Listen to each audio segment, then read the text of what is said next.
फरवरी 2026 के लिए हम इस वीडियो में डिस्कस कर रहे हैं। अगर आपका मीन लगन हो तो आपका मीन लगन का चार्ट कुछ इस तरीके से बनेगा। जब भी आप फरवरी का अपना जो गोचर है अप्लाई करेंगे अपने लगन चार्ट में, यहाँ जो आपको ग्रहों की प्लेसमेंट नजर आ रही है ये फरवरी के गोचर के हिसाब से ही वैसे तो आपको दिखाई दे रही है, लेकिन इन ग्रहों में भी कुछ गोचरीय परिवर्तन जरूर हो सकते हैं मंथ के मध्य में।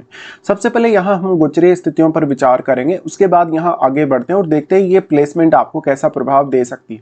सबसे पहले यहाँ चर्चा करेंगे सूर्य के गोचर की। सूर्य 13 फरवरी तक मकर राशि में गोचर करने वाले हैं और इसके बाद इनका राशि परिवर्तन होगा और ये कुंभ राशि में चले जाएंगे। बुध का गोचर 3 फरवरी से कुंभ राशि में होगा, वहीं शुक्र का भी गोचर कुंभ राशि में होगा, लेकिन शुक्र 6 फरवरी से आएंगे कुंभ राशि में। मंगल का गोचर मकर राशि में होगा स्टार्टिंग में, लेकिन बाद में ये भी 23 फरवरी से कुंभ राशि में प्रवेश कर जाएंगे। बृहस्पति फिलहाल मिथुन राशि में गोचर में रहेंगे, जहां अभी वो वक्री स्थिति में होंगे। साथ में शनि मीन राशि में अभी ट्रांजिट में रहेंगे और मीन में ही इनका काफी लंबे समय से गोचर है। और चंद्रमा का गोचर देखेंगे तो 1 फरवरी को आपको चंद्रमा कर्क राशि में देखने को मिलेंगे। वहीं राहु और केतु की अगर बात की जाए तो राहु कुंभ राशि में इस समय ट्रांजिट में होंगे, जबकि केतु सिंह राशि में ट्रांजिट में होंगे। तो राहु और केतु के गोचर में फिलहाल कोई भी बदलाव नहीं है। अब हम देख लेते हैं वास्तव में ये गोचर आपको कैसा प्रभाव दे सकता है। तो सबसे पहले यहाँ लग्न से स्टार्ट करते हैं। लग्न आपके लिए इसलिए भी ज्यादा इंपॉर्टेंट होंगे इस गोचर में क्योंकि वो आपके 10th लॉर्ड भी हैं और इनका जो ट्रांजिट है आपके 4th हाउस में है।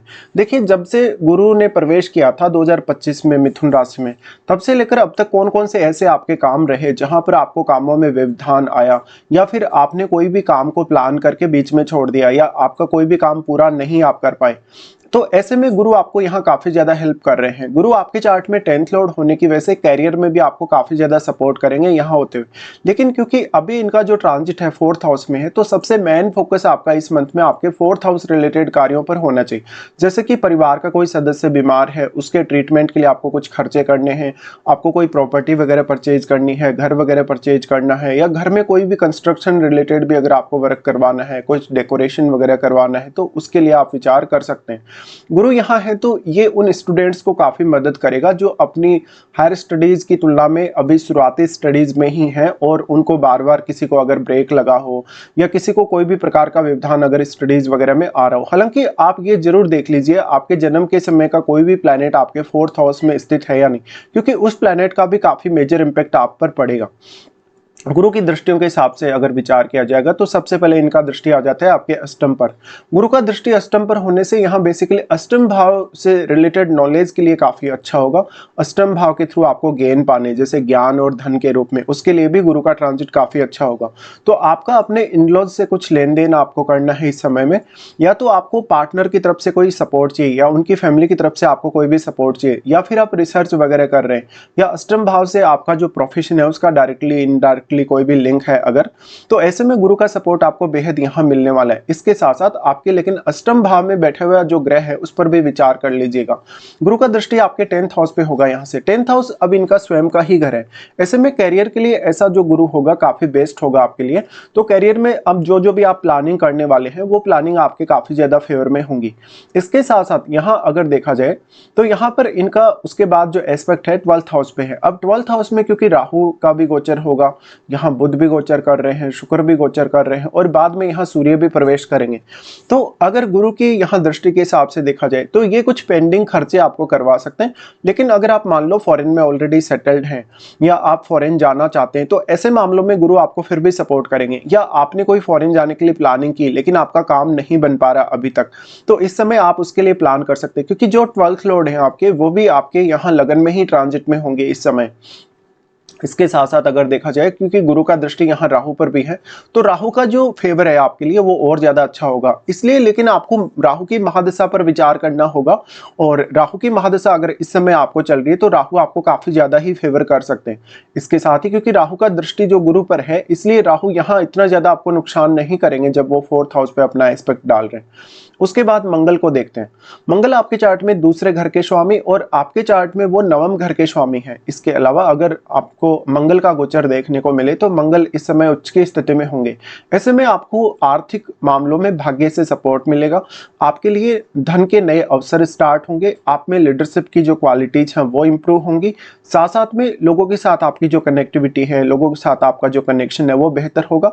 साथ में आपको आर्थिक मामलों में प्लानिंग करने के लिए मंगल काफी सपोर्ट करेंगे। सूर्य और मंगल दोनों ही यहाँ होंगे।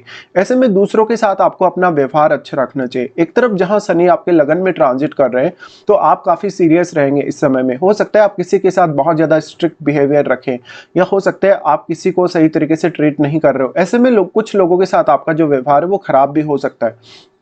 मंगल यहाँ पे सेकंड हाउस के लॉर्ड होके आ रहे और वो 9th लॉर्ड होके आ रहे। ऐसे में आपका अगर फॉरेन से आपको पैसा आता हो, या तो आपको किसी भी तरीके से लीडरशिप में आप हैं, कोई बहुत बड़े पद पे हैं, किसी बड़े सरकारी पद पे हैं, ऐसे में आपको मंगल काफी सपोर्ट कर रहे हैं। मंगल का दृष्टि यहाँ से होगा आपके वाणी स्थान पे, वाणी स्थान पे दृष्टि होगा तो फैमिली रिलेटेड मामलों में, धन रिलेटेड मामलों में आपको काफी ज्यादा उतार चढ़ाव देखने को मिल सकते हैं, और आपको ये काफी ज्यादा अर्निंग के लिए अच्छा होगा। वास्तव में आप अपनी वेल्थ को बहुत अच्छे से मैनेज कर सकेंगे, लेकिन मंगल क्योंकि बहुत ज्यादा फायरी है, ऐसे में आपकी वाणी पर थोड़ा आपको कंट्रोल आवश्यक है। मंगल का दृष्टि यहाँ होगा आपके पंचम पर और आपके यहाँ 6th हाउस पर। दोनों ही मामलों में मंगल आपको काफी सपोर्ट कर रहे हैं, क्योंकि एक तरफ जहां मंगल उच्च की स्थिति में है आपके चार्ट में इस समय में, तो वो आपको संतान रिलेटेड मामले, एजुकेशन रिलेटेड मामलों में सपोर्ट करेंगे। और सूर्य का भी यहाँ दृष्टि होगा। मंगल का उसके बाद दृष्टि होगा आपके 6th हाउस पे जहां केतु है। देखिए केतु पर जब जब भी मंगल का प्रभाव पड़ता है तो काफी विस्फोटक स्थिति बनती है या काफी एक्सट्रीम स्थितियां बनती हैं। ऐसे में इस समय में आपको अपने कार्य क्षेत्र में कुछ बदलाव करने हैं, आपको वर्क प्लेस में कुछ बदलाव करने हैं, तो आप वो कर सकते हैं। यहाँ इनकी दृष्टि होने की वजह से बेसिकली जो आपके कार्यों में व्यवधान आ रहे हैं, किसी भी प्रकार की कोई समस्या आ रही है, कोई कर्ज जैसी स्थिति आपकी लाइफ में बनी है, उन मामलों में आप काफी बेहतर कर पाएंगे। इसके बाद अगर देखा जाए तो आगे बढ़ते हैं, शुक्र की बात करते हैं। शुक्र आपके चार्ट में 3रे घर के स्वामी और आपके 8वें घर के स्वामी हैं। शुक्र का गोचर देखा जाए तो 12वें घर में शुक्र गोचर में होंगे। ऐसे में देखिए शुक्र आपकी क्रिएटिव स्किल्स के लिए बहुत अच्छा होगा। अगर आपको फॉरेन से इनकम आती हो, फॉरेन से कोई भी तरीके से आपको पैसा आता हो, तो शुक्र का बेहद सपोर्ट है। लेकिन ये आपके रिलेशनशिप में काफी ज्यादा आपको हिडन बनाएगा। आपकी जो सिचुएशन है इस समय में, आप किसी के साथ अट्रैक्शन में है, रिलेशनशिप में है, आपका किसी से कोई अफेयर वगैरह है, फ्रेंडशिप वगैरह है, ऐसे मामलों में स्थितियां काफी ज्यादा गुप्त रहेंगी। इसके साथ साथ आप अष्टम भाव से संबंधित किसी भी कार्य के लिए विदेश जा सकते हैं। अब देखा जाए तो क्योंकि शुक्र जो है वो 3rd लॉर्ड है, 3rd लॉर्ड होने से यहाँ आपके जो रिलेशंस हैं अपने भाई बहनों से, रिलेटिव्स के साथ, पड़ोसियों के साथ, उनमें थोड़ा सा आपको दिक्कतें देखने को मिल सकती हैं, क्योंकि शनि का भी यहाँ दृष्टि होगा आपके 3rd हाउस पे। लेकिन यहाँ शुक्र की क्वालिटीज काफी मल्टीप्लाई हो रही है, शुक्र राहु के साथ और बुध भी यहाँ होंगे। ऐसे में मान लो अगर आपका कोई भी प्रकार का प्रोफेशन या तो कोई भी प्रकार का ऐसा बिजनेस जिसका संबंध आपका विदेश से है, डायरेक्टली इनडायरेक्टली इंपोर्ट या एक्सपोर्ट से है, ऐसे में आप काफी बेहतर कर पाएंगे। उसके बाद अगर देखा जाएगा यहाँ ट्रांजिट के हिसाब से, तो अब बुध को देखते हैं। बुध 4th लॉर्ड है और साथ में वो आपके 7th लॉर्ड भी बनते हैं। बुध का ट्रांजिट आपके 12th हाउस में ही है। देखिए 12th हाउस में बुध का आना मैरिड लाइफ के हिसाब से उतना अच्छा नहीं है। पार्टनर के साथ इस समय आप विदेश जा सकते हैं या विदेश में सेटलमेंट के लिए प्लान कर सकते हैं। उन मामलों में जरूर यहाँ आपको बुध फेवर करेंगे। लेकिन बुध यहाँ क्योंकि 4th लॉर्ड भी है वो, और यहाँ गुरु का भी एस्पेक्ट है जो कि आपके 4th हाउस में ही ट्रांजिट में है। ऐसे में उन लोगों को सबसे ज्यादा मदद मिलेगी, या तो जो लोग ऑलरेडी फॉरेन में सेटल्ड हैं, या पिछले 1-2 साल में जो लोग विदेश गए हैं, या जो अब आने वाले समय में विदेश में सेटल होने का देख रहे हैं। तो ऐसे में आपका कोई भी प्रकार का प्रोफेशन, कोई भी प्रकार का आपका बिजनेस, अगर आप कोई नई शुरुआत इस समय करना चाहते हैं, क्योंकि गुरु इस समय अभी वक्री स्थिति में भी है, तो नई शुरुआत भी आप कर सकते हैं। हालांकि इसमें आपको ये देखना होगा कि आपको बुध की महादशा या गुरु की महादशा या फिर राहु की महादशा है या नहीं। अगर मान लो ये महादशाएं अगर आपको हैं इस समय में, तो इनका आपको बेहद सपोर्ट इस समय मिल सकता है गोचर के हिसाब से भी, और फिर आपके चार्ट में इनकी आपको प्लेसमेंट देखनी होगी।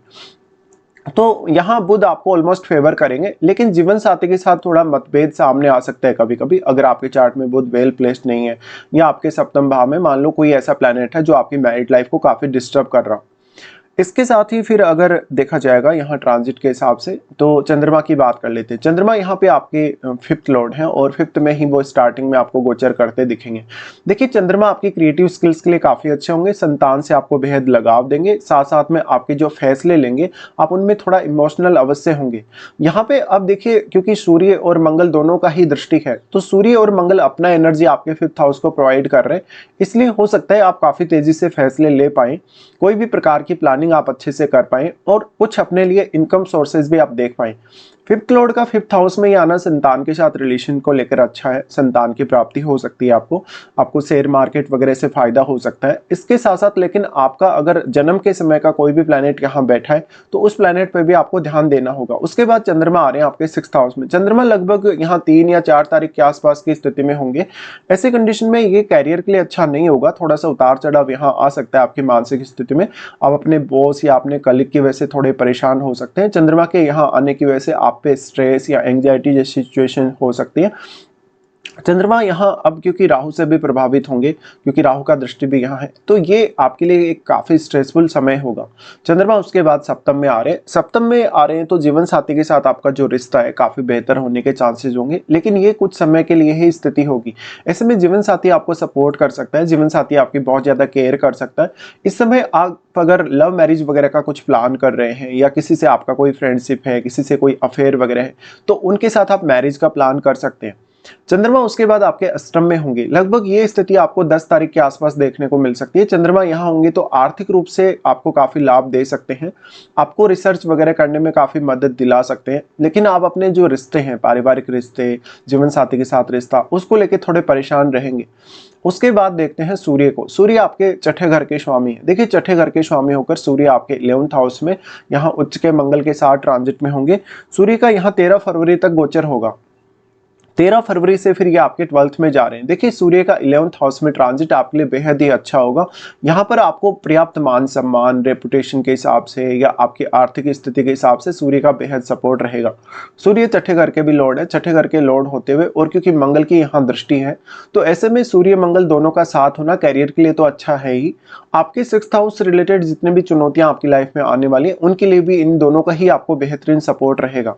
इसके बाद सूर्य प्रवेश करेंगे 12th हाउस में। देखिए 12th हाउस में सूर्य प्रवेश करें तो यहाँ पिता के साथ काफी मतभेद हो सकते हैं। आप पे कोई पेनल्टी या कोई जुर्माना वगैरह हो सकता है अगर आपने कोई इलीगल काम किया है, या आपको किसी भी तरीके से दंडित किया जा सकता है। सूर्य का 12th हाउस में जाना फिर आपके कैरियर के लिए उतना अच्छा नहीं होगा, स्पेशली आपके डेली लाइफ के लिए, क्योंकि सूर्य यहाँ आएंगे तो आपका अगर फॉरेन से कुछ कनेक्शन होगा आपके प्रोफेशन का, डायरेक्टली या इनडायरेक्टली, तभी आपको फायदा ज्यादा मिल सकता है। सूर्य के यहाँ आने से आपके रिश्तों पर काफी नकारात्मक असर पड़ेगा, जैसे कि आपके मैरिड लाइफ पर और आपके बॉस या आपके कलीग वगैरह के साथ जो आपके रिलेशंस हैं उन पर। तो यहाँ सूर्य भले ही आपको 11th हाउस में होते हुए काफी ज्यादा सपोर्ट कर रहे हैं, लेकिन सूर्य का 12th हाउस वाला जो ट्रांजिट है इसमें आपको काफी प्रॉब्लम होगी। उसके बाद यहाँ से आगे बढ़ जाते हैं और अब लगभग हमने सभी ग्रहों के बारे में बात की, अब शनि के बारे में भी बात कर लेते हैं। शनि आपके 11th हाउस और आपके 12th हाउस के लॉर्ड हैं। देखिए शनि का ट्रांजिट आपके लगन में है। शनि फिलहाल लगन में ही रहने वाले हैं और इनका एस्पेक्ट आपके यहाँ होगा 3rd हाउस पे। देखिए शनि आपको काफी ज्यादा बैलेंस में ला रहे हैं, काफी मेहनती भी बना रहे हैं। एक तरफ जहां इस समय आपके जो लग्नेश हैं वो वक्री कंडीशन में चल रहे हैं, तो शनि पर्याप्त रूप से आपको जवाबदेही दे रहे हैं, आपको काफी ज्यादा रिस्पॉन्सिबल बना रहे हैं किसी भी पर्टिकुलर कार्य के लिए। शनि का यहाँ होना बेसिकली आपको काफी डेडिकेशन देगा किसी भी काम को पूरा करने के लिए। साथ में शनि की यहाँ स्थिति है तो शनि का तीसरा दृष्टि आपके 3rd पे होगा। 3rd पे यहाँ दृष्टि होने से हालांकि आपको शनि हेल्प करेंगे हार्डवर्क करने में, किसी भी प्रकार की मेहनत करने में। तो ये समय आपके लिए लाइफ में बहुत ज्यादा स्टेबिलिटी की तरफ देखना चाहिए, स्पेशली उन लोगों के लिए जिनका शनि की दशा चल रहा है। अगर मान लो शनि आपके लगन से किसी भी प्रकार से संबंध बना रहे हैं, आपके जन्म के समय वाले जो शनि है वो, तो ऐसे में आप और भी ज्यादा डेडिकेटेड होंगे अपने कार्यों के प्रति। तो कैरियर के लिए शनि का रिजल्ट काफी अच्छा रहेगा। शनि का प्रभाव आपके सप्तम पर होगा, जहां पर वो आपकी मैरिड लाइफ, आपके बिजनेस वगैरह की स्थितियों को भी काफी ज्यादा बैलेंस में लाएंगे और आपकी जिम्मेदारियों को बढ़ाने वाले होंगे। शनि का दृष्टि फिर आपके 10th पे होगा, जहां गुरु का भी दृष्टि होगा। अब क्योंकि गुरु के ही घर में शनि ट्रांजिट कर रहे हैं, तो यहाँ शनि आपको काफी हेल्प करेंगे कैरियर में आगे बढ़ने के लिए। आपको एक प्रॉपर वे में, एक प्रॉपर डायरेक्शन में शनि आगे लेकर जाने वाले, तो इस हिसाब से आप ये ट्रांजिट को प्लान कर सकते हैं। अब यहाँ अगर राहु के बारे में भी बात की जाए तो देखिए राहु क्योंकि अब बुध और शुक्र दोनों के ही साथ आ रहे हैं, इसलिए आपके चार्ट में शुक्र और बुध जिन जिन भावों के स्वामी हैं उन भावों पर इस समय आपको मेजर फोकस देना रहेगा। इसके बाद हम आगे बढ़ जाते हैं और देख लेते हैं कौन कौन से अच्छे दिन आपके लिए इस मंथ में है और कौन कौन से कुछ खराब दिन भी हैं। देखिए, सबसे पहले अगर आपके लिए अच्छे दिनों की बात की जाएगी, तो आपके लिए 1 तारीख, फिर 12 से 14 तक, फिर 23 से 25 तारीख तक और 28 तारीख, ये दिन आपके लिए काफ़ी बेहतरीन होंगे। और अगर आपका कोई भी ऐसा काम है जो नहीं बन रहा, जिसमें आपने बार-बार प्रयास किया लेकिन आप काफ़ी असफल हुए, या आपके काम में किसी भी तरीके की कोई रुकावट अगर आ रही है, तो आप इन दिनों को चुन सकते हैं उन कार्यों को पूरा करने के लिए। उसके बाद आगे बढ़ जाते हैं और देख लेते हैं कौन-कौन से आपके लिए कुछ डिफ़िकल्ट दिन रहने वाले हैं।